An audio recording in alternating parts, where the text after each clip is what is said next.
But I'm waiting for it to come out on video so then I can play it backwards. Everybody will come up out of the water. It'll be lovely.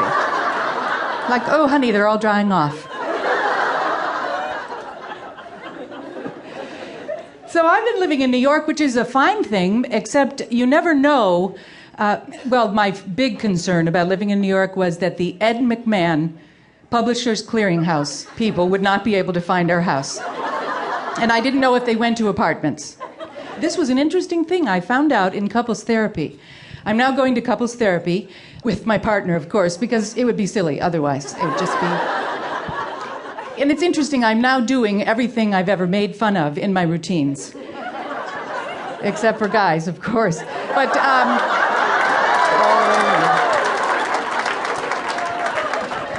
our therapist is wonderful. She's a brilliant therapist, but the big problem is, and I'm not complaining, she's been wonderful, she's taught us wonderful skills, but she has a wandering eye. One eye goes off to the side. Now that is just not good in couples therapy.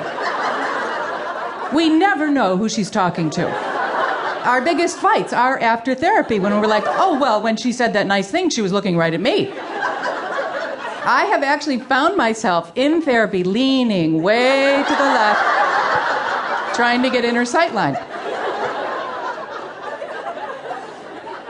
But I found in therapy that my partner actually fills out the map to our house so that Ed McMahon and the Prize-Mobile could better find us on the great prize-rewarding day.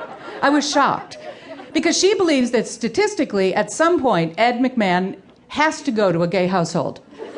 Unless they're pre-sorting by zip codes. You know, West Hollywood, no way. Provincetown, goodbye.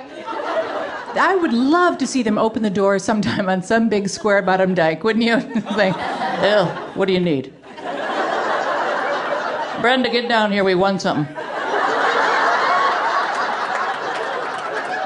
Or open the door and some fabulous queen who's like, wow! Oh, we'll redecorate. So I'm living in New York, and there is no living thing in New York, so you never know when the seasons are changing. It's spring in New York. The only way you know is your catalogs change. Suddenly, J. Crew announces, it's spring, okay. And they start those weird colors that are really never found in nature. I think the green is cruel. It's that kind of neon green that does not look good on white people in the Northeast after a very long winter when you actually haven't seen your legs since November. That's when a lot of my friends start using that tanning cream, and they just look like they were dipped in betadine.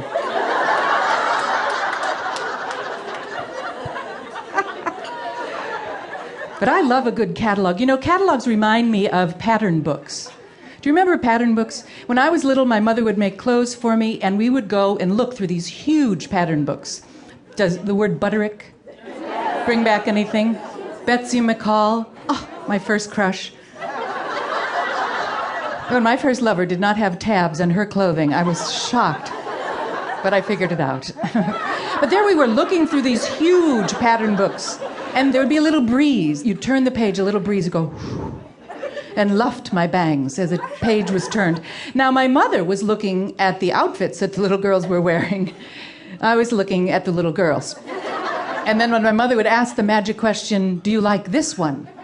It's like, well, I love her. She's a little butch, but I'll take her home.